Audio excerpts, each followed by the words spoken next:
Welcome students. आपण पाहत आहोत सोल्युबिलिटी आणि सोल्युबिलिटीच्या रिलेटेड काही कन्सेप्ट. ओके, मागच्या लेक्चरमध्ये आपण पाहिलं होतं की जर समजा सॉल्व्हंट हे लिक्विड असेल आणि सोल्यूट हे सॉलिड असेल तर अशा वेळेस जेव्हा सॉलिड सोल्यूट आपण लिक्विड सॉल्व्हंट मध्ये टाकतो त्यावेळेस टेम्परेचर जर दिलं तर काय फरक पडतो ते आपण पाहिलं. जर सोल्यूट सॉलिड असेल, लिक्विड सॉल्व्हंट असेल, टेम्परेचर वाढवलं तर सोल्युबिलिटी वाढते, हेही आपल्याला माहिती आहे. आणि जर प्रेशरच्या सोल्यूटच्या वरती जर दिलं सोल्युशन तयार होत असताना तर प्रेशरचा मात्र कोणताही फरक पडत नाही. आज आपल्याला पुन्हा नवीन कन्सेप्ट पाहायची आहे. आता नवीन कन्सेप्ट पाहत असताना मागे काय झालं हे तुम्हाला माहित आहे. तर सोल्युबिलिटी म्हणजे काय, सुरुवात आपण पाहत आहोत. सोल्युबिलिटी हे जे कंटेंट आहे हे सोल्युबिलिटीच्या रिलेटेड आहे, सोल्युशन या टॉपिकचं. Okay, so what is the meaning of solubility. मी जर असं म्हणत असेल, पहा इथं, मी जर असं म्हणत असेल हे पाणी सॉल्व्हंट आहे आणि याच्यात कार्बन डायऑक्साइड मी सोल्यूट टाकत आहे, कार्बन डायऑक्साइड हा सोल्यूट टाकत आहे, तर सोल्युबिलिटी म्हणजे काय, तर तुम्हाला माहिती आहे the maximum amount of solute. काय सांगतोय, the maximum amount of solute is dissolve in given amount of solvent at a specific temperature, or at a constant temperature is called solubility of solute in a given solvent. Solubility of solute in a given solvent त्याला म्हणतो. आणि solubility वरती affect करणारे घटक कोणकोणते आहेत तर तुम्हाला माहिती आहे किती घटक आहेत, 6 घटक आहेत. कोणतं, पहिला घटक आपण पाहिला नेचर ऑफ सोल्यूट, नाही का, त्याचा परिणाम पडतो.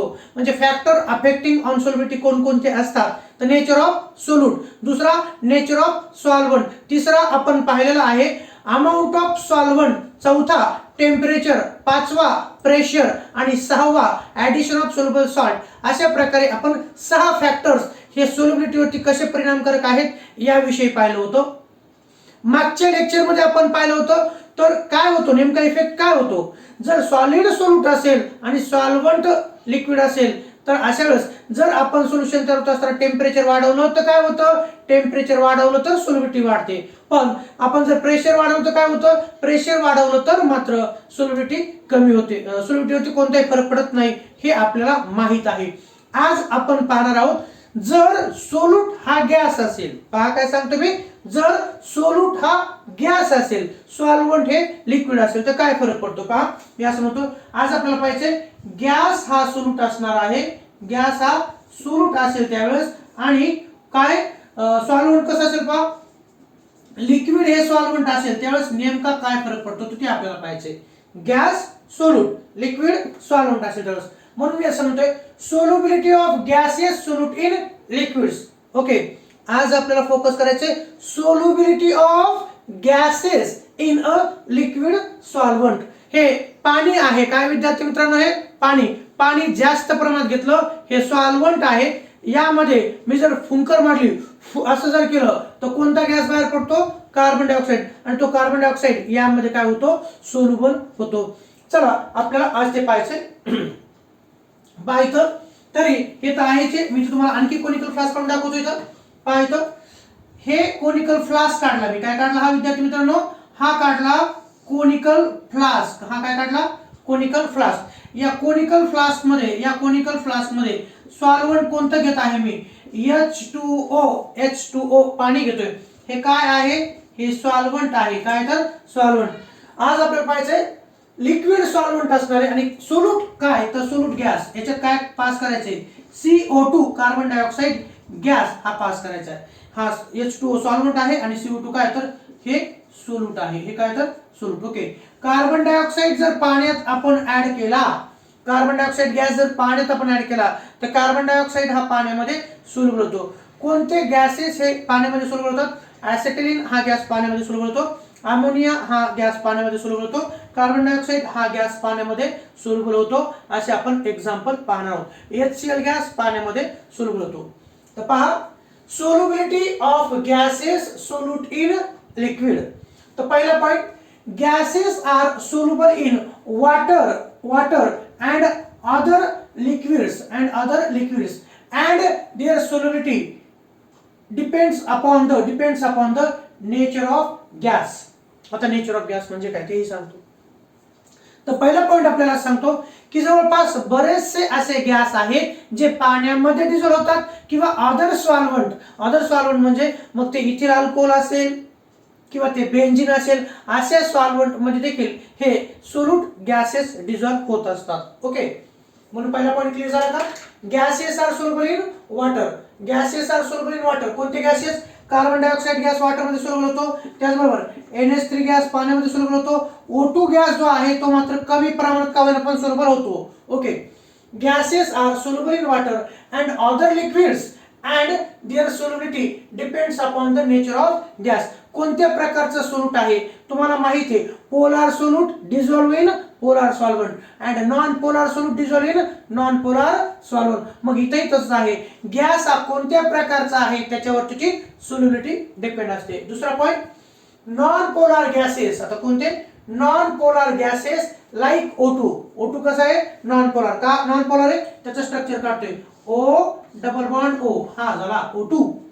O double bond O, double bond आहे. इथं पण ऑक्सिजन आहे आणि इथं पण ऑक्सिजन आहे. दोन्ही ऍटम कसे येतात? सारखे. ज्यावेळेस दोन ऍटम सारखे असतील त्यावेळेस इथं इलेक्ट्रोनिगेटिव्हिटीचा डिफरन्स असणार आहे का? नाही. म्हणून हा नॉन पोलार मॉलिक्यूल आहे. कसा? Non polar molecule. Non polar gases like O2 have less solubility in polar solvents. तर विद्यार्थी मित्रांनो, वॉटर हा पोलार सॉल्व्हंट आहे. वॉटर हा पोलार. वॉटर मध्ये HOH असतं, इथे H प्लस OH मायनस. हा पोलार सॉल्व्हंट आहे. वॉटर हा पोलार सॉल्व्हंट आहे. कार्बन डायऑक्साइड हा पोलार सोल्यूट आहे. कार्बन डायऑक्साइड हा पोलार सोल्यूट आहे. म्हणून कार्बन डायऑक्साइड हे पाण्यामध्ये लवकर विरघळतं, पाण्यामध्ये लवकर सोल्युबल होतं. पण जर आपण यामध्ये O2 ऍड केला तर O2 हा कसा आहे विद्यार्थी मित्रांनो? O2 याचं नाव डाय ऑक्सिजन आहे. काय तर हा डाय ऑक्सिजन गॅस आहे आणि तो नॉन पोलार आहे. तो कसा आहे तर non polar. Dioxygen gas is a non polar which is sparingly soluble in water. Slightly अत्यल्प कमी प्रमाणात ते डिझॉल्व होतो. आणि का अत्यल्प प्रमाणात डिझॉल्व होतो त्याचं कारण O2 हा कसा आहे? O2 हा नॉन पोलार आहे आणि पाणी हे कसं आहे? तर पाणी हे पोलार सॉल्व्हंट आहे. कसं आहे तर पाणी हे पोलार सॉल्व्हंट. म्हणून O2 हा नॉन पोलार सोल्यूट पाण्यामध्ये जास्त नाही, अत्यल्प कमी प्रमाणात डिझॉल्व होतो. पोलार गॅसेस, हे झालं. Non polar gases like O2 have less solubility in polar solvent. O2 हा पाण्यामध्ये कमी प्रमाणात सोल्युबल होणार आहे ऍज कम्पेअर टू CO2. कारण CO2 हा कसा आहे तर हा पोलार आहे. हा कसा आहे तर पोलार आणि हा कसा आहे तर नॉन पोलार आहे. हा कसा आहे तर non polar. Polar gases like CO2. तुम्ही म्हणता सर CO2 कसा पोलार? तर पहा, CO2 चं स्ट्रक्चर मी इथं काढतो. CO2 चं स्ट्रक्चर इथं काढतोय. Carbon double bond oxygen, carbon double bond oxygen. कार्बनची इलेक्ट्रोनिगेटिव्हिटी किती आहे? 2.5. ऑक्सिजनची किती आहे? 3.4. मग कार्बन डबल बॉन्ड ऑक्सिजन जर म्हटलं, कार्बनची इलेक्ट्रोनिगेटिव्हिटी 2.5 आहे आणि ऑक्सिजनची 3.4. म्हणून ह्या डबल बॉन्ड मध्ये इलेक्ट्रॉन ऑक्सिजन कडे जाण्याची शक्यता जास्त. इथं पार्शियली निगेटिव्ह चार्ज, इथं पार्शियली पॉझिटिव्ह, इथं पार्शियली निगेटिव्ह. म्हणून कार्बन डायऑक्साइड जो आहे हा पोलार मॉलिक्यूल आहे. कसा आहे? हा पोलार मॉलिक्यूल आहे. आणि O2 हा कसा विद्यार्थी मित्रांनो? O2 आपण आताच लिहिलं. O2 is a non polar molecule. O2 non polar gas आहे. तो पाण्यामध्ये कमी प्रमाणात डिझॉल्व होतो. तर कार्बन डायऑक्साइड जो आहे हा पोलार सोल्यूट आहे, पोलार गॅस आहे. तो पाण्यामध्ये मोठ्या प्रमाणात सोल्युबल होतो. म्हणून polar gases like CO2 carbon dioxide NH3 कसं ते पहा. H bond NH2 partial negative partial positive HNH2. NH3 HCl तुम्हाला माहिती आहे H plus Cl minus. Carbon dioxide ammonia HCl etcetera are more soluble in polar solvent like. आणि कोणत्या? Polar solvent like water कसं आहे? Polar solvent. वॉटर हे कसं तर पोलार सॉल्व्हंट. मी आताच काढलं होतं, हे इथं काढतोय. HOH water partial positive O negative. Water हे पोलार सॉल्व्हंट आहे. वॉटर हे कसं विद्यार्थी मित्रांनो? Water is a polar solvent, hence it can dissolve polar solute like carbon dioxide ammonia hydrochloric acid etcetera. Okay, त्यानंतर इथं असं सांगितलं आणि मी असं म्हणतो की कार्बन डायऑक्साइड इतक्या लवकर डिझॉल्व होतो. जर आपण कंपॅरिझन केलं O2 जास्त प्रमाणात डिझॉल्व होतो का CO2 जास्त प्रमाणात डिझॉल्व होतो? तर CO2 आणि NH3 हे O2 पेक्षा मोठ्या प्रमाणात डिझॉल्व होतात. त्याचं कारण असं आहे तेही सांगतो. पहा, समजा हे पाणी असेल, पाण्यामध्ये आपण काय टाकणार आहोत? पाण्यामध्ये आपण पाण्यामध्ये हे H2O मध्ये काय टाकणार आहोत? किंवा मी असं लिहू शकतो, काहीच नाही बघा. हे पहा, मी असं म्हणतोय H2O हे सॉल्व्हंट घेतलं, H2O हे सॉल्व्हंट घेतलं आणि त्याच्यात काय ऍड करतो आपण? Carbon dioxide. पाण्यामध्ये जर आपण कार्बन डायऑक्साइड टाकलं तर कार्बन डायऑक्साइड कम्प्लिटली पाण्यामध्ये इंटरमिक्स होतं आणि तयार होतं H2CO3, कार्बोनिक ऍसिड तयार होतं. कोणतं ऍसिड? तर तयार होतं कार्बोनिक ऍसिड हे तयार होतं. आणि जर पाण्यामध्ये NH3 जर टाकलं तर हा पण कम्प्लिटली डिझॉल्व होतो आणि इथं तयार होतं NH4+ आणि OH मायनस. इथं पण NH4+ आणि OH मायनस हे तयार होतं. वॉटर H+ लॉस करतं, NH4+ आणि OH मायनस हे असं तयार होतं. तर polar gases like carbon dioxide, ammonia, hydrochloric acid etcetera are more soluble in polar solvent like water. Okay, carbon dioxide forms म्हणजे पहा, कार्बन डायऑक्साइड पाण्यामध्ये टाकल्यानंतर काय होतं? Carbon dioxide forms H2CO3. Carbon dioxide form H2CO3 म्हणजे carbonic acid, while NH3 form NH4OH in aqueous solutions. म्हणजे पाण्यामध्ये NH3 जर टाकलं तर काय तयार होतं? NH4+ आणि OH मायनस. इथं लिहितो मी हे असं NH4+ OH मायनस. याला आपण म्हणतो अमोनियम हायड्रॉक्साइड. काय म्हणतो आपण याला? Ammonium hydroxide. Okay, the solubility of gases. आता हा एक पॉइंट लक्षात ठेवा. द सोल्युबिलिटी ऑफ गॅसेस हा कोनिकल फ्लास्क आहे. या कोनिकल फ्लास्क मध्ये पाणी सॉल्व्हंट घेतलं, कार्बन डायऑक्साइड हा काय घेतला? सोल्यूट घेतलं. तर असं सांगतं, the solubility of gases in liquid increases with increase in pressure and decrease in temperature. हा पॉइंट तेवढाच महत्वाचा आहे. ओके, हा कोनिकल फ्लास्क आहे. या कोनिकल फ्लास्क मध्ये पाणी घेतलं आणि पाणी घेतलेल्या कोनिकल फ्लास्क मध्ये जर आपण CO2 ऍड केला आणि CO2 ऍड केल्यानंतर एकच सांगतो, CO2 ऍड केल्यानंतर जर आपण CO2 वरती प्रेशर वाढवलं, ऍडिशन करत असताना प्रेशरनं CO2 ऍड केला. पहा काय सांगतो, तर आपण नुसती साधी फुंकर मारणं आणि जोरानं फुंकर मारणं फरक आहे. तसं CO2 नुसताच हलक्या पद्धतीने ऍड केला तर तो देखील सोल्युबल होतो. पण जर आपण प्रेशरनं जास्त प्रमाणात CO2 जर ऍड केला तो जास्तीचा CO2 देखील त्यामध्ये सोल्युबल होतो. आणि म्हणून मी असं म्हणतोय, ज्यावेळेस सोल्यूट हा गॅस असतो, सॉल्व्हंट हे लिक्विड असतं, अशा वेळेस जर याच्यावरती प्रेशर दिलं तर सोल्युबिलिटी वाढते. म्हणजे जास्तीत जास्त सोल्यूट हे सॉल्व्हंट मध्ये डिझॉल्व होतं. ही पहिली कंडिशन. आणि जर आपण सॉल्व्हंट लिक्विड घेतलं आणि सोल्यूट गॅस घेतलं आणि आपण ऍड करत असताना जर आपण टेम्परेचर वाढवलं तर टेम्परेचर वाढवल्यानंतर मात्र जेवढा गॅस कमी टेम्परेचरला ऍड होणार होता त्याच्यापेक्षाही कमी तो काय होणार आहे? याच्यामध्ये सोल्युबल होणार आहे. म्हणजे प्रेशर जर गॅसचं वाढवलं तर सोल्युबिलिटी वाढते आणि जर टेम्परेचर वाढवलं तर सोल्युबिलिटी कमी होते. म्हणून हे पॉइंट तेवढाच महत्वाचा आहे. The solubility of gases in liquid increases with increase in pressure and decrease in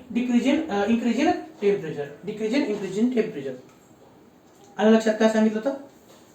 okay, तर एकदा मी सांगतो पहा. आता विचार करा फक्त एकाच गोष्टीचा. कोणत्या गोष्टीचा? हे कोनिकल फ्लास्क आहे. या कोनिकल फ्लास्क मध्ये काय घेतलं आपण? या कोनिकल फ्लास्क मध्ये वॉटर हे सॉल्व्हंट घेतलं. काय घेतलं? वॉटर हे सॉल्व्हंट. आणि याच्यात काय करतो आपण? CO2. समजा 30 डिग्री सेल्सिअस टेम्परेचर आहे. 30 डिग्री सेल्सिअस टेम्परेचरला त्याची जी काय सोल्युबिलिटी असेल अंदाजे सांगतो मी असं म्हणतोय 5 gram of CO2 in 10 ml. अंदाजे सांगितलं 5 ग्राम एवढा CO2 हा 10 ml एवढ्या वॉटर मध्ये डिझॉल्व होतो.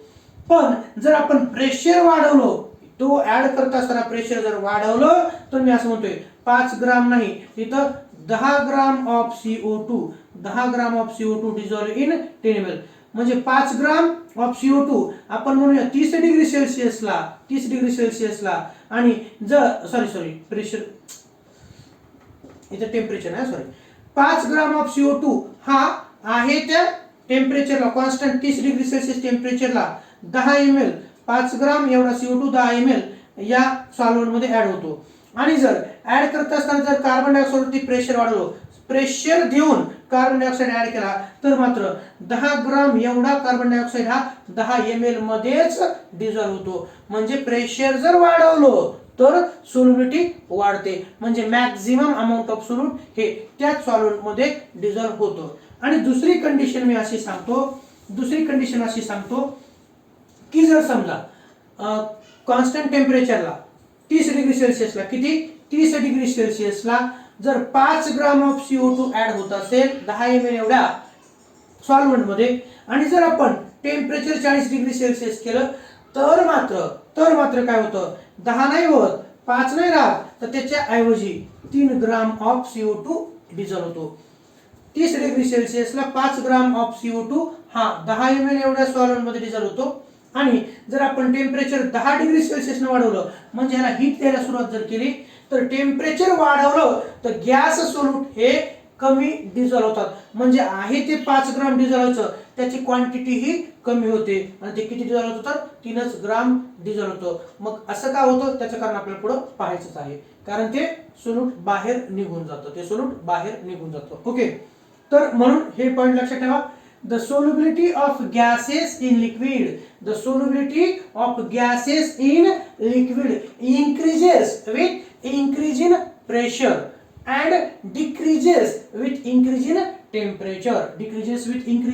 temperature ही गोष्ट लक्षात ठेवायची आहे त्यानंतर पुढचा पार्ट पाहायचा आपल्याला पुढचा पॉइंट आपल्याला पाहायचा आहे तो म्हणजे कोणता solubility of gas decrease with increase in temperature तुम्हाला मी आताच म्हणलं हा पॉइंट आपल्याला पुढे पाहायचाच आहे तर असं का होतं गॅस वरती जर आपण प्रेशर दिलं तर गॅसची सोल्युबिलिटी सॉल्व्हेंट मध्ये वाढते पण मग टेम्परेचर जर दिलं तर सोल्युबिलिटी वाढण्याऐवजी कमी का होते त्याचं कारण आपण आता पाहणार आहोत पहा solubility of gas decrease with increase in temperature पहिला point the gases are soluble in water and other liquids तर एक्झाम्पल आपण घेत आहोत कार्बन डायऑक्साइड हा जो आहे किंवा पाण्यामध्ये तो सोल्युबल होत आहे ओके NH3 आहे पाण्यामध्ये सोल्युबल होतो एक्झाम्पल आपल्याला भरपूर देता येईल कोणकोणते गॅसेस पाण्यामध्ये डिझॉल्व्ह होतात तर तुम्हाला म्हटलं मी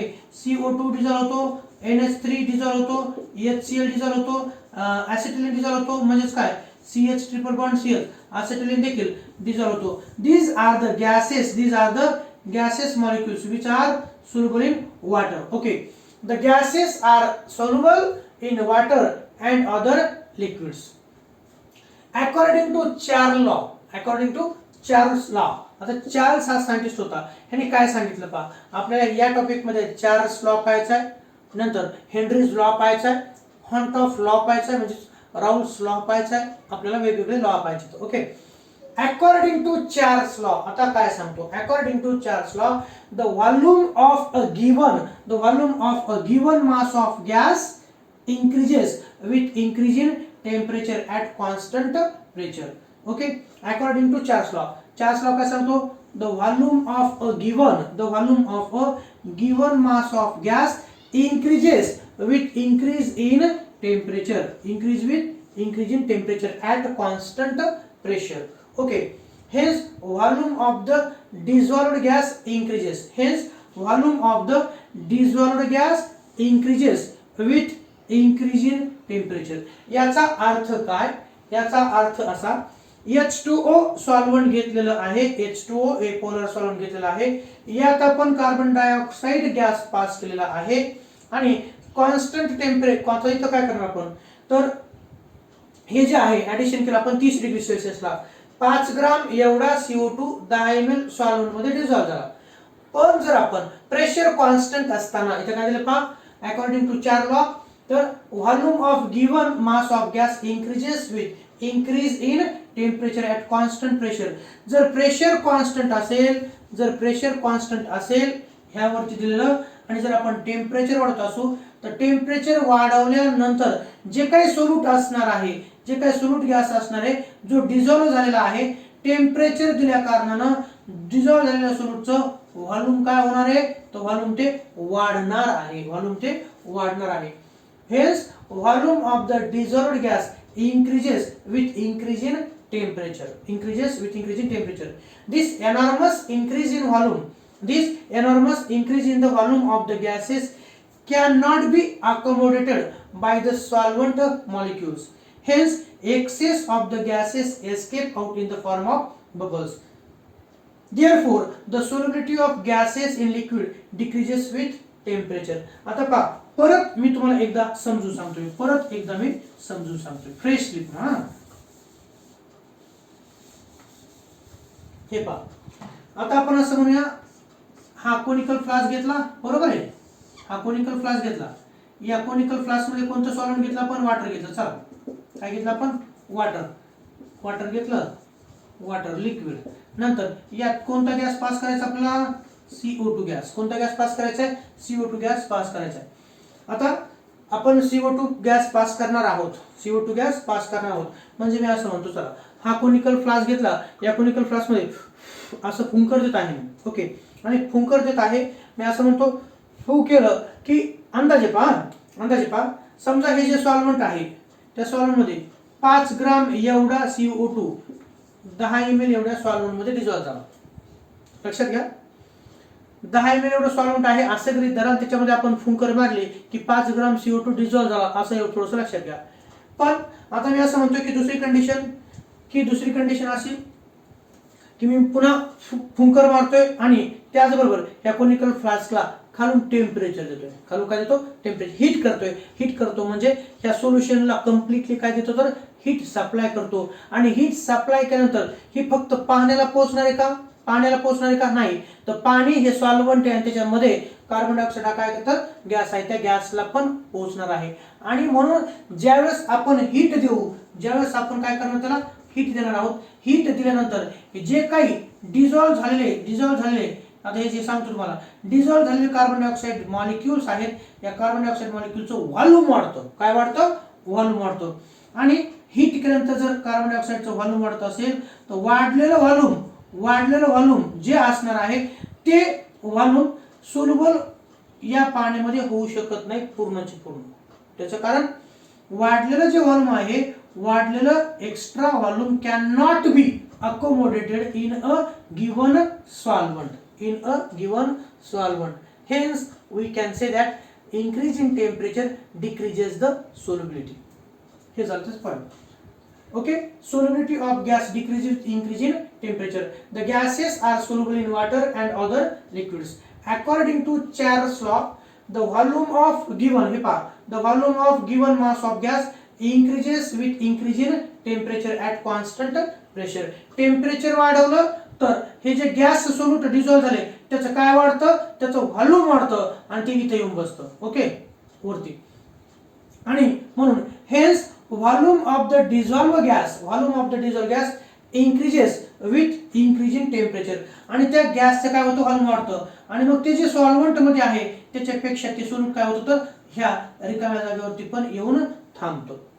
दिस एनॉर्मस इन्क्रीज, पहा एनॉर्मस याचा अर्थ काय, ही जी मोठ्या प्रमाणात वाढ झालेली असते व्हॉल्यूम मध्ये, ही जी मोठ्या प्रमाणात व्हॉल्यूम मध्ये वाढ झालेली असते, ती झालेली वाढ मात्र या दिलेल्या सॉल्व्हेंट मध्ये डिझॉल्व्ह होण्याची तेवढी टेंडेन्सी नसते.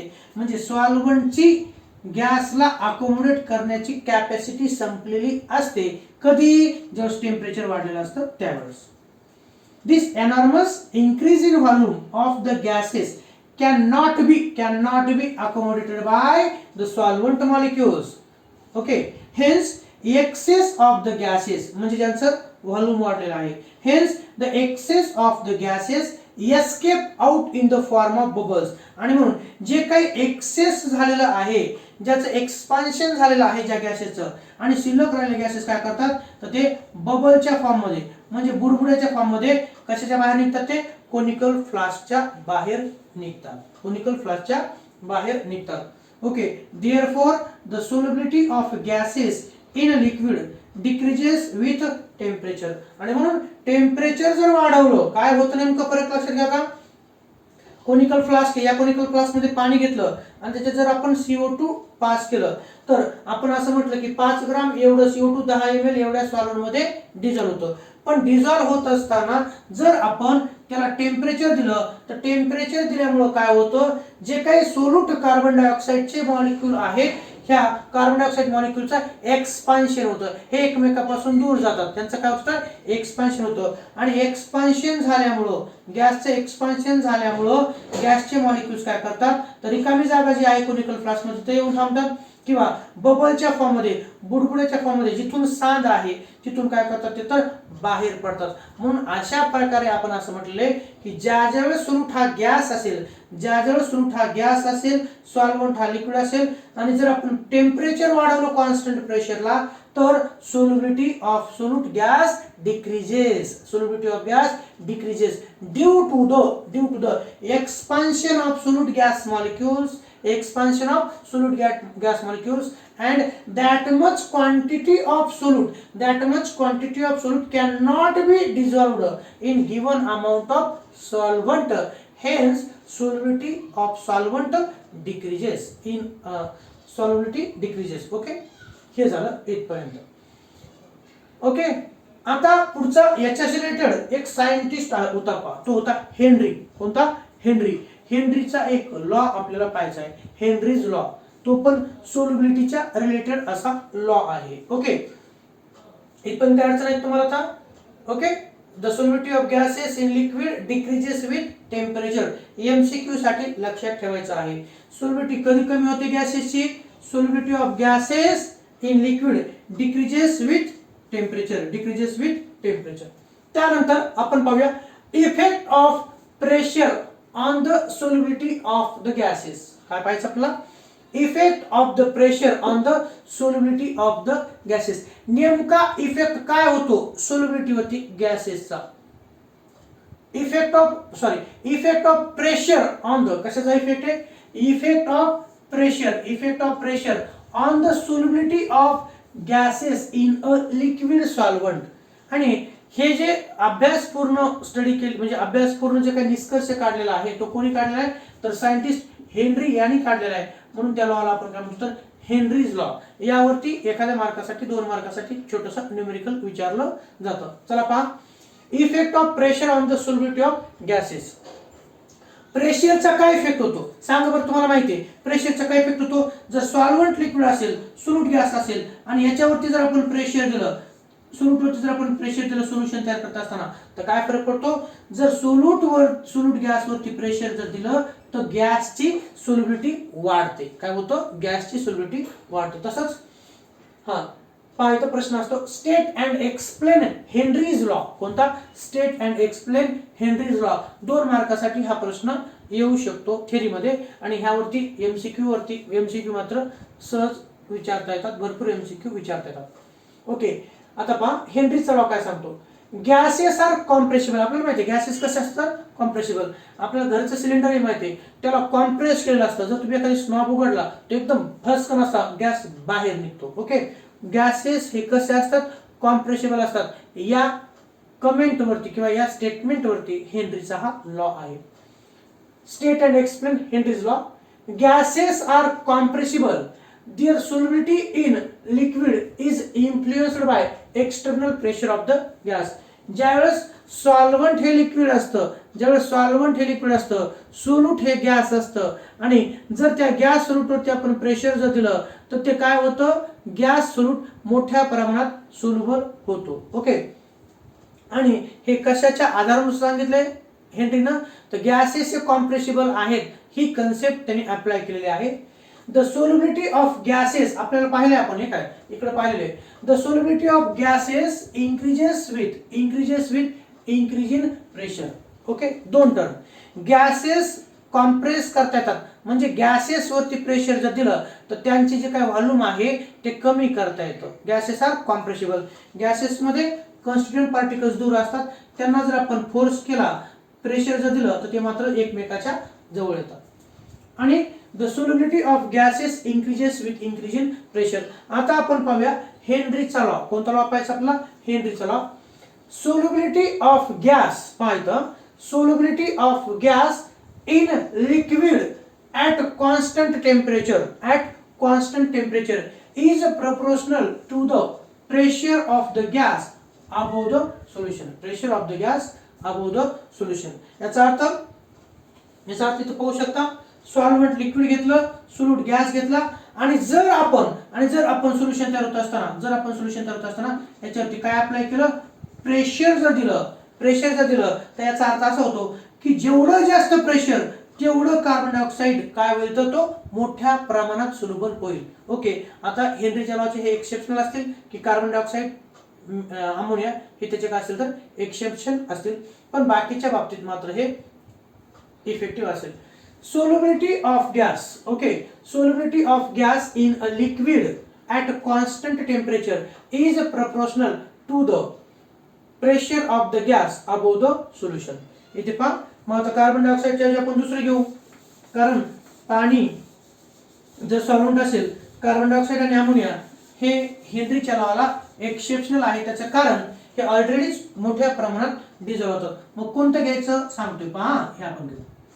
हा कोनिकल फ्लास्क घेतला आपण. ओके, हा कोनिकल फ्लास्क, या कोनिकल फ्लास्क मध्ये लिक्विड सॉल्व्हेंट घेऊ आपण, वॉटर हे घेतलं, H2O सॉल्व्हेंट घेतलं, H2O सॉल्व्हेंट, आणि यात पास करू आपण, यात काय पास करायचं आपल्याला? Carbon dioxide. कोणता? CO2 गॅस पास करू आपण, CO2 गॅस पास करू. कार्बन डायऑक्साईड गॅस पास करायचा आहे, आणि कार्बन डायऑक्साईड गॅस पास करत असताना यावरती काय करायचं आपल्याला? प्रेशर द्यायचे. Okay, pressure. सोल्यूट हे H2O सॉल्व्हेंट हे H2O आहे, आणि सोल्यूट हे कार्बन डायऑक्साईड आहे. जर प्रेशर नाही दिलं तर कमी प्रमाणात CO2 गॅस डिझॉल्व्ह होतो, आणि कार्बन डायऑक्साईड पास करत असताना जर त्या सोल्युशन प्रोसेसवरती जर आपण प्रेशर दिलं तर प्रचंड प्रमाणात, मोठ्या प्रमाणात CO2 काय होतो, तर हा डिझॉल्व्ह होतो. हे मी नाही, कोणी सांगितलं? हेनरी या सायंटिस्टनं सांगितलेलं आहे. Solubility of gas in a liquid at constant temperature is proportional to the pressure of the gas above the solution. Okay, म्हणजे जेवढं जास्त प्रेशर सोल्युशन तयार होत असताना देऊ, तेवढं मोठ्या प्रमाणात तो गॅस काय होणार आहे, तर तो डिझॉल्व्ह होईल. आता CO2 च्या ऐवजी कोणतं एक्झाम्पल घेतो तुम्ही? N2 घेतो. चला, कोणतं घेतो तर N2 गॅस घेतो, नायट्रोजन गॅस, किंवा त्याला आपण म्हणतो डायनायट्रोजन. N2 हे सोल्यूट घेतलं. N2 गॅस जर आपण कॉन्स्टंट टेम्परेचर 30 डिग्री सेल्सिअस टेम्परेचरला बाय अप्लाइंग प्रेशर जर ऍड केलं तर जास्तीत जास्त प्रमाणात N2 हा सोल्युबल होतो. Okay, solubility of gas in a liquid at constant temperature is proportional to the pressure of the gas above the solution. Okay, this is the statement of Henry's law. If S is the solubility of a gas in mole per decimeter cube, पहा इथं सांगितले, expression दिलेलं आहे. According to Henry, S म्हणजे काय? S म्हणजे आपण म्हणूया solubility of gas in mole per liter at a pressure P and a constant temperature, then by Henry's law, S is directly proportional to P. आता S is directly proportional to P म्हणजे काय? जर आपण without pressure carbon N2 गॅस जर add केला तर तो कमी प्रमाणात सोल्युबल होईल, आणि जर आपण प्रेशर जर वाढवलं तर तो मोठ्या प्रमाणात डिझॉल्व्ह होईल. आणि म्हणून सोल्युबिलिटी कधी वाढते? सोल्युबिलिटी वाढते पण कधी? प्रेशर वाढल्यानंतर. म्हणून solubility is directly proportional to the pressure. Okay, S is directly proportional to the P. और हेच लिहू शकतो आपण, हे जे डायरेक्टली प्रोपोर्शनल साइन आहे, त्याच्या ऐवजी आपण इज इक्वल टू घेतलं, S is equal to KH into P. Okay, तर K म्हणजे कॉन्स्टंट, H म्हणजे हेनरीचा constant, S is equal to KHP, where KH is called as a Henry's law constant. हे दोन्ही लक्षात ठेवा. What is the expression of Henry's law? Yes means solubility is directly proportional to the pressure of solute किंवा pressure applied on solute हे म्हणू शकता, किंवा तेच S is equal to KH into P, where KH is called as a Henry's law constant, त्यालाच आपण म्हणतो Henry's law constant. If P is equal to 1 ATM, आपल्याला माहिती आहे प्रेशर ATM मध्ये मोजतो, जसं 760 mmHg, 760 mmHg म्हणजे काय तर 1 ATM असतं. किती असतं? 1 ATM. जर आपण असं म्हणलं प्रेशर काय केले तर पहा, if pressure is equal to 1 ATM then S is equal to KH. जर ही प्रेशरची व्हॅल्यू जर आपण 1 असं म्हटलं, 1 युनिट असं म्हटलं, if pressure is equal to 1 ATM then S is equal to KH, then S is equal to KH. Okay, म्हणजेच solubility is equal to Henry's constant. If several gases, आणि थोडक्यात इथे पहा, याच्या अगोदर इथे एक ग्राफ काढलेला आहे, पहा काय काढले तर ग्राफ. आता ह्या ग्राफ काढत असताना हा जो x ऍक्सिस आहे, दिसतो तुम्हाला हा x ऍक्सिस होती काय दिले? प्रेशर दिले. काय दिलं तर प्रेशर. आणि हा जो y ऍक्सिस आहे, होती काय दिलं तर आपण solubility दिले. मग N2 गॅस असेल, कार्बन डायऑक्साइड गॅस असेल, अमोनिया गॅस असेल, ऍसिटिलीन गॅस असेल, यांच्यावरती प्रेशर जर दिलं तर सोल्युबिलिटी काय होते? वाढते. आणि म्हणून when pressure increases, पहा, when pressure increases on solute then solubility also increases.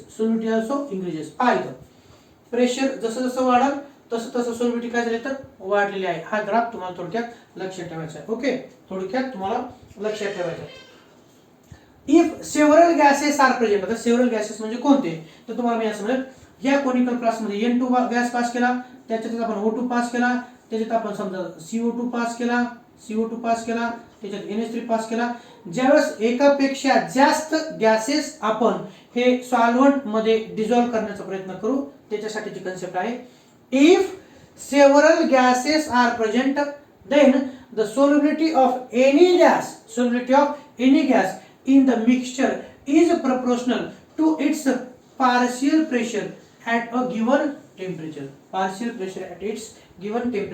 म्हणजे ज्यावेळेस लिक्विड सॉल्व्हंट मध्ये आपण 1 2 3 4 म्हणजे एकापेक्षा जास्त सोल्यूट गॅसेस आपण डिझॉल्व्ह करतो, त्यावेळेस त्याची सोल्युबिलिटी ही कशावर डिपेंड असेल तर त्याच्यावरती नेमकं त्याच्या वैयक्तिक किती प्रेशर आहे, त्या करस्पॉन्डिंग गॅस मॉलिक्युलवरती नेमकं किती प्रेशर आहे. ज्या गॅस मॉलिक्युलवरती जास्त प्रेशर त्याची सोल्युबिलिटी कशी असेल तर जास्त असेल. म्हणून if several gases are present then the solubility of any gas in the mixture is proportional to its partial pressure at given temperature. याचं एक एक्झाम्पल दिले. हेनरीच्या लॉचं कोणतं एक्झाम्पल दिलंय तर हेनरीच्या लॉचं एक एक्झाम्पल दिलंय. इथं तुम्हाला मी समजून सांगत असताना पाणी हे सॉल्व्हंट घेतलं. आपल्याला एक्झाम्पल मध्ये एक दिलेलं आहे, ते कोणतं दिले पहा, तर dissolved CO2 gas in a sealed soft drink bottle. तर सॉफ्ट ड्रिंक बॉटल म्हणजे कोणत्या? कोका कोला किंवा थम्स अप किंवा स्प्राइट ह्या. ओके, तर आपण असं म्हणूया, ही जी बॉटल आहे, ओके, ही जी बॉटल आहे, हा ही कोका कोलाची किंवा आपण थम्स अपची बॉटल म्हणू. कशी बॉटल? इथं थम्स अप. ओके, थम्स अपची बॉटल आहे आणि याच्यामध्ये लिक्विड असतं. याच्यात काय असतं तर लिक्विड असतं. ओके, लिक्विड थम्स अप, हे कोणतं तर थम्स अप आहे. ठीक आहे, चला. ओके, आणि हे लिक्विड सॉल्व्हंट आहे. काय तर हे लिक्विड सॉल्व्हंट आहे. या लिक्विड सॉल्व्हंट मध्ये कोणता गॅस पास केला जातो? CO2 गॅस पास केला जातो. CO2 गॅस हा ऑन इन्क्रीजिंग प्रेशर याच्यावरती काय केलं जातं? हा CO2 गॅस पास करत असताना with the help of pressure तो आपण काय करतो तर ऍड करत असतो. With the help of pressure तो ऍड करत असतो. जर प्रेशर नाही दिलं तर तो कमी प्रमाणात डिझॉल्व्ह होईल, म्हणजे थोडाच ग्राम मध्ये डिझॉल्व्ह होईल. आणि जास्त प्रेशर दिलं तर जास्तीचं कार्बन डायऑक्साइड हा यामध्ये सोल्युबल होईल. ओके, ते झालं. इफ सेव्हरल गॅसेस, हे झालं तुम्हाला एकापेक्षा जास्त गॅसेस असतील तर. If several gases are present then the solubility of any gas in the mixture is proportional to its partial pressure at a given temperature. आणि एक्झाम्पल ऑफ हेनरीच्या लॉचं कोणतं आहे? Dissolved carbon dioxide gas in a sealed soft drink bottle. आणि आपण ज्यावेळेस carbon dioxide याच्यामध्ये pass करणार आहोत त्याच्यावरती काय देणार तर प्रेशर देणार. आणि नंतर मात्र ही कॅप काय करतो आपण तर ही कॅप कम्प्लिटली लॉक करून टाकतो. आणि ज्यावेळेस कॅप उघडली जाते त्यावेळेस इथं जो कार्बन डायऑक्साइड डिझॉल्व्ह फॉर्म मध्ये असतो तो काय होतो तर तो लगेच पुन्हा बाहेर येतो. बाहेर येतो. तुम्हाला माहित असेल, जर आपण जी काही थम्सअप कोल्ड्रिंक, जी काही कोल्ड्रिंकच्या बॉटल असतील त्यांना जर आपण सेक केलं आणि त्याची जर कॅप उघडली तर काय होतं? कार्बन डायऑक्साइड तो बाहेर पडतो. का बाहेर पडतो? कारण तो जो कार्बन डायऑक्साईड आहे तो डिझॉल्व्ह करत असताना त्याच्यावरती दिलेलं प्रेशर असतं आणि जर ती कॅप उघडली की with the help of pressure ते बाहेर पडतं. काय होतं तर प्रेशर घेऊनच ते बाहेर पडतं. ओके, तर कृपया हे हेनरीच्या लॉची स्टेटमेंट लिहून घ्या. यात काय महत्वाचं आहे हेनरीच्या लॉ मध्ये, the solubility of gas increases with increase in pressure. आणि हेनरीच्या लॉचं एक्सप्रेशन काय आहे, तर S is directly proportional to P, that is और S is equal to KHP. KH म्हणजे काय, हेनरीज लॉ कॉन्स्टंट आहे. आणि त्यातही असं सांगितलं की जर प्रेशर 1 युनिट आहे असं गृहीत धरलं, प्रेशर 1 युनिट आहे किंवा 1 atm आहे असं गृहीत धरलं, तर solubility is equal to Henry's constant. अशा प्रकारे हा हेनरीचा लॉ आहे. ही स्टेटमेंट लक्षात ठेवायची, हे एक्सप्रेशन लक्षात ठेवायचं. याच्यावरती 2 मार्कासाठी किंवा 1 मार्कासाठी न्यूमेरिकल येऊ शकतं. Okay, so please note down दिस.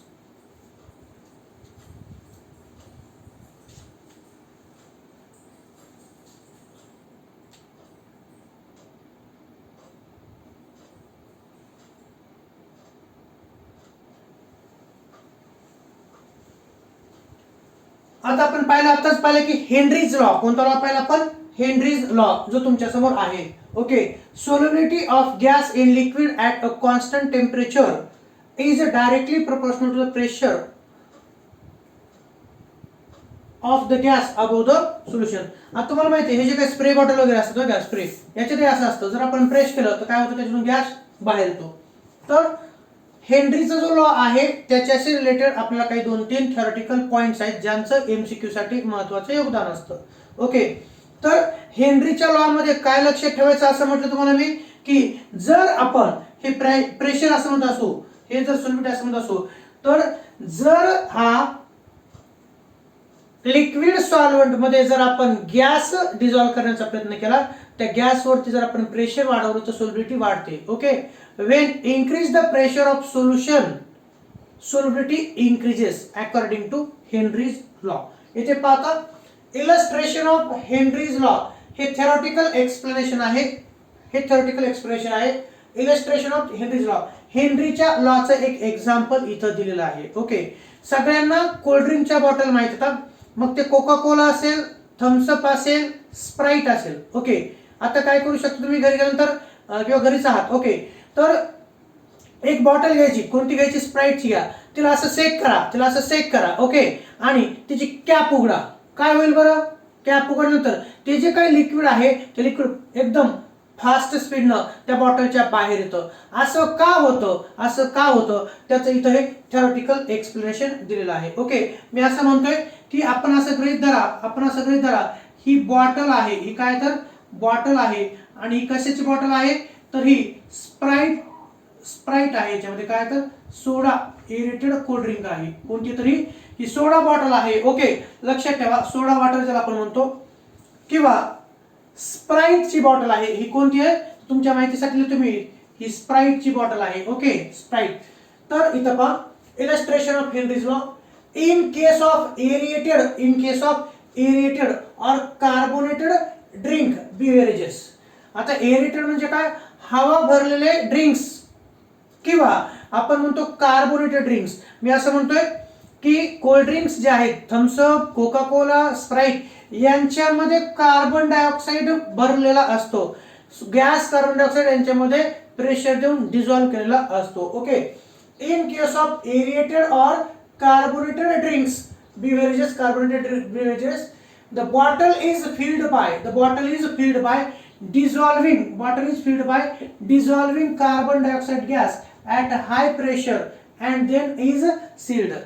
समजा आपण असं म्हणू शकतो, जी काही स्प्राईटची बॉटल आहे त्याच्यामध्ये कंटेंट असतं, लिक्विड कंटेंट असतं. ओके, स्प्राईटची बॉटल माहिती सगळ्यांना, लिक्विड मटेरियल असतं, आणि त्या लिक्विड मटेरियल मध्ये कोणता गॅस भरलेला असतो, तर त्यामध्ये आपण असं गृहीत धरूया कार्बन डायऑक्साईड गॅस भरलेला असतो. कोणता, कार्बन डायऑक्साईड गॅस भरलेला असतो. लिक्विड असतं, इथं लिक्विड असतं, आणि त्याच्यामध्ये कार्बन डायऑक्साईड हा अति उच्च प्रेशर देऊन, जास्तीत जास्त प्रेशर देऊन कार्बन डायऑक्साईड हा डिझॉल्व्ह केलेला असतो. Okay, above the liquid surface. आता पहा, इथपर्यंत लिक्विड भरलेलं असतं, इथपर्यंत लिक्विड भरलेलं आहे, आणि ह्या लिक्विडचा जो रिकामा भाग आहे तुम्हाला दिसतोय, हा जो रिकामा भाग असतो, ह्या रिकाम्या भागामध्ये काय असतं, तर या रिकाम्या भागामध्ये कार्बन डायऑक्साईड खचाखच भरलेला असतो, इथं असतो तो, असं म्हणतो मी.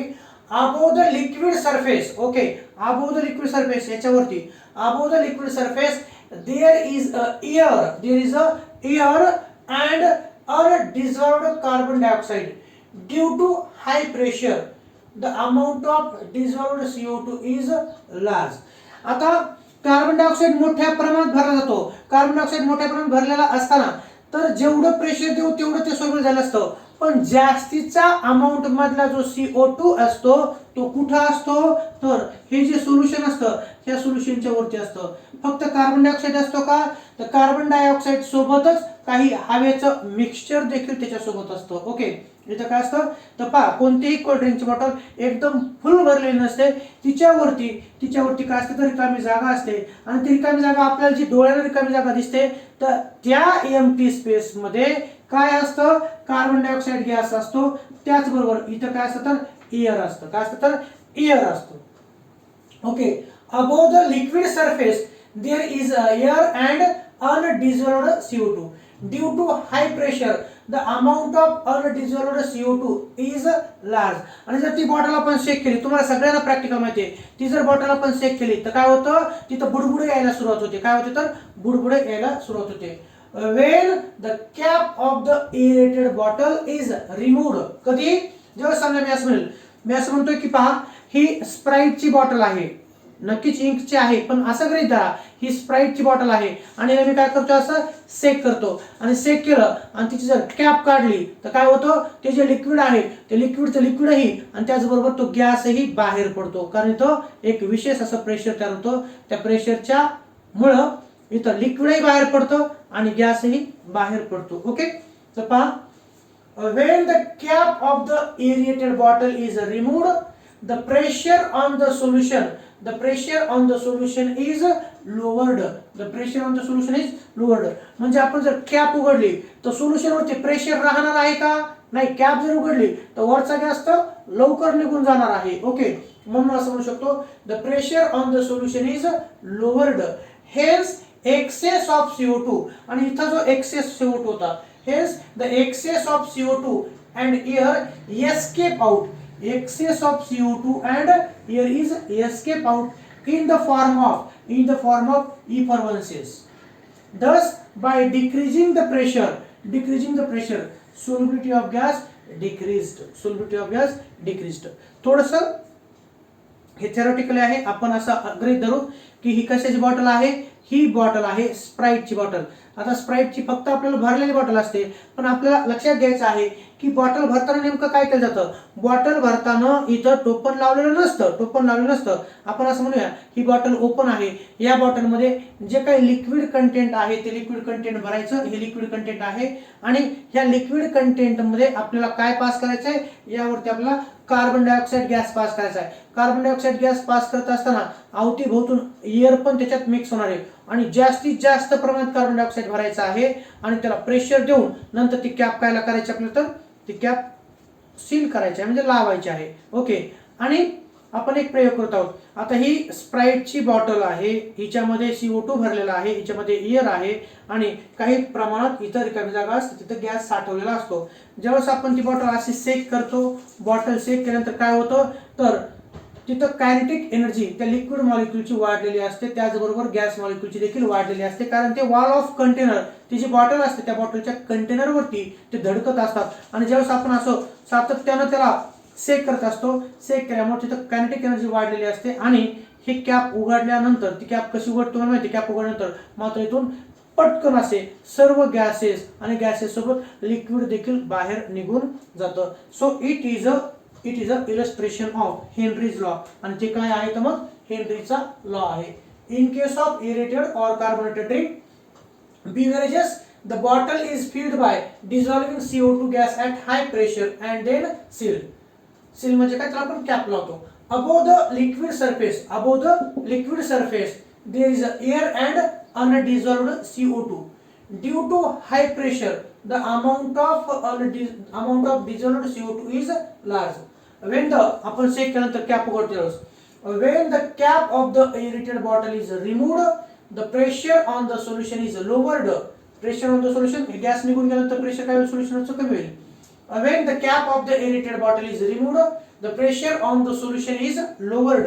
Hence, excess of CO2 and air escape out in the form of effervescence, thus by decreasing the pressure on the solution. आणि effervescence माध्यमात कार्बन डायऑक्साइड आणि एअर काय होईल तर निघून जाईल, म्हणजे सोल्युशनवरती प्रेशर कसं राहील तर कमी राहील. ओके. त्यानंतर हा जो इकडचा हेनरीचा लॉ आहे, हेनरीचा लॉ कोणाला ऍप्लिकेबल नाही त्याचे एक एक्झाम्पल दिले की आपल्याला माहिती आहे हेनरीने असं सांगितलं, ज्या ज्यावेळेस सोल्यूट गॅस असेल आणि तो लिक्विड सॉल्व्हेंट मध्ये आपण ऍड करत असो, प्रेशर वाढवलं तर त्याची सोल्युबिलिटी वाढते. पण कोणत्या गॅसेसला हा रूल अप्लाय होत नाही तर ते आपल्याला पाहिजे. एक्सेप्शन्स ऑफ हेनरीज लॉ, अपवाद, हेनरीच्या लॉचे अपवाद कोणते आहेत तर मी असं सांगतोय तुम्हाला एमसीक्यू साठी एवढं कंटेंट लक्षात ठेवायचे. द गॅसेस लाईक NH3 म्हणजे ammonia, the gases like NH3 ammonia and CO2 म्हणजे carbon dioxide do not obey Henry's law. कोणते गॅसेस हेनरीचा लॉ ओबे करत नाहीत तर अमोनिया गॅस आणि carbon dioxide gas do not obey Henry's law. का बरं? पहा, the gases like ammonia and carbon dioxide do not obey Henry's law because these gases react with water. Okay, पहा, NH3 जर आपण H2O मध्ये आपण असं म्हणूया, हा कोनिकल फ्लास्क आहे, या कोनिकल फ्लास्क मध्ये वॉटर घेतलं आणि याच्यात आपण जर NH3 गॅस पास केला, त्याच्यावरती प्रेशर दिलं तर सोल्युबिलिटी जास्त प्रमाणात वाढते का तर नाही वाढत, इथं असं सांगितलं जातं. किंवा जर आपण इथं अमोनिया घेतला, अमोनिया गॅस पास केला, त्याच्यावरती जर जास्त प्रेशर दिलं तर आणखीन प्रमाणात सोल्युबिलिटी वाढते का तर नाही वाढत असं सांगितलं जाते.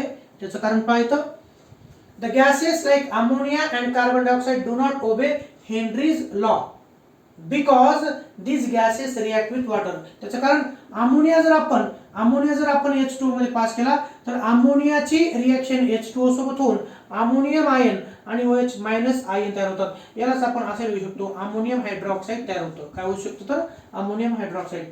Okay, NH3 react with water, it gives NH4 plus ammonium ion and OH minus hydroxide ion. आणि दुसरा, जर CO2 गॅस जर आपण H2O मध्ये पास केला तर इथं काय तयार होतं, CO2 gas is react with water to form H2CO3 activation medium मध्ये. हे झालं. Due to the reactions of gases like ammonia and carbon dioxide, they have higher solubilities than expected by Henry's law. हेनरीचा law असं सांगतो की जर आपण gas वरती प्रेशर वाढवलं तर तो गॅस मोर सोल्युबल होतो. पण इथं असं सांगण्यात आलेलं आहे की अमोनिया वॉटर मध्ये आणि कार्बन डायऑक्साइड वॉटर मध्ये डिझॉल्व केला तर यांच्या काय होतात, अमोनियाची रिएक्शन वॉटर मध्ये होते आणि कार्बन डायऑक्साइड रिएक्शन वॉटर सोबत होऊन अमोनियम हायड्रॉक्साइड आणि कार्बोनिक ऍसिड रिस्पेक्टिव्हली तयार होतं. म्हणजेच ते आधीच मोठ्या प्रमाणात डिझॉल्व होतं, ते आधीच मोठ्या प्रमाणात रिएक्ट होतं. Due to reactions of the gases like ammonia and CO2, they have higher solubilities than expected by Henry's law. हेनरीच्या लॉची इथं या गॅसेसला गरज पडत नाही. तुम्हाला एमसीक्यू साठी लक्षात ठेवायचे, which gases do not follow Henry's law. So ammonia and carbon dioxide, these gases do not follow Henry's law because they give reaction with water. ते काय करतात तर वॉटर सोबत रिएक्शन देतात. अमोनियाची रिएक्शन वॉटर सोबत होऊन अमोनियम हायड्रॉक्साइड तयार होतं, तर कार्बन डायऑक्साइडची वॉटर सोबत रिएक्शन होऊन कार्बोनिक ऍसिड हे तयार होतं. ओके. आणि एक शेवटचा प्रश्न इथं सोल्युबिलिटीच्या रिलेटेड ते असा की मगाशी बोलताना तुम्हाला म्हटलं की हे जे पाणी असतं या पाण्यामध्ये जर आपण O2 गॅस पास केला तर O2 गॅस हा कमी प्रमाणात सोल्युबल असतो. पण तोच O2 गॅस आपल्या ब्लड मध्ये मात्र मोठ्या प्रमाणात सोल्युबल असतो. कारण काय त्याचं तर कारण आपल्याला इथं पाहायचंय. Okay. Explain oxygen gas is slightly soluble in water. Explain oxygen gas is slightly soluble in water, but it is highly soluble in blood. त्याचं कारण पहा. The vital constituent of blood. असा प्रश्न विचारलाय की जो डायऑक्सिजन आहे, डायऑक्सिजन जर आपण पाण्यात पास केला तर तो पाण्यामध्ये अत्यल्प प्रमाणात सोलुबल आहे, पण तो जर आपल्या ब्लड मध्ये सोलुबल केला तर तो जास्त प्रमाणात सोलुबल आहे. त्याचं कारण काय तर ते पाहायचं.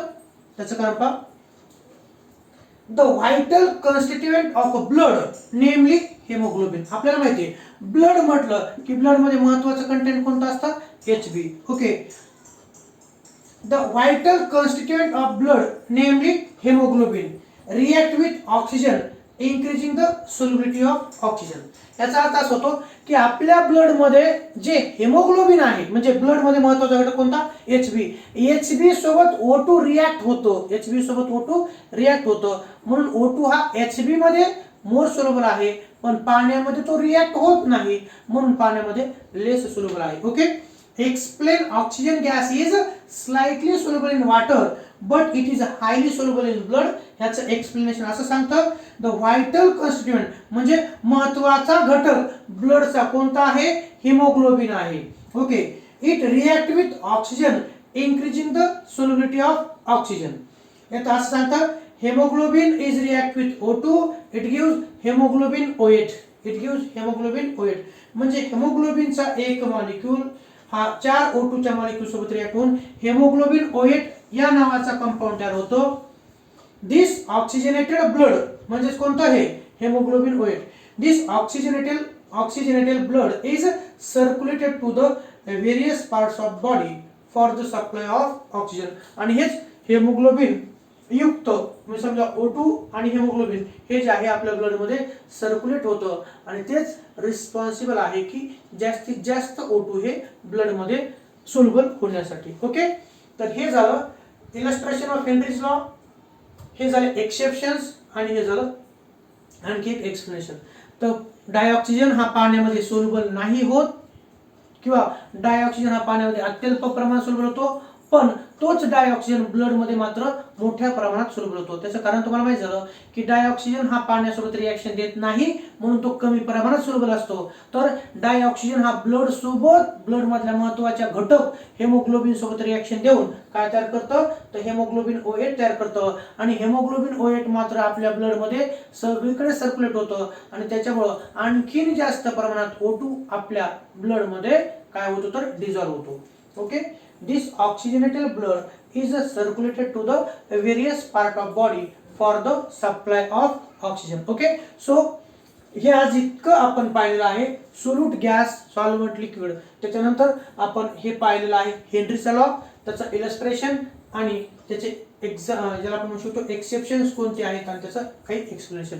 तर हे थिओरिटिकल कंटेंट आहे, तुम्हाला एक पॉइंट वाचायचे आहेत आणि MCQ साठी लक्षात ठेवायचे. तर ओके, हेनरीचा लॉ हे तुम्हाला एकदा दोनदा वाचलं की लक्षात राहतं. त्याची स्टेटमेंट त्याचे एक्सप्रेशन लक्षात ठेवा, त्याच्यावरती 1 किंवा 2 मार्कासाठी न्यूमेरिकल देखील विचारलं जातं. ओके, तर हे कृपया लिहून घ्या, एकदा हे लिहून घ्या.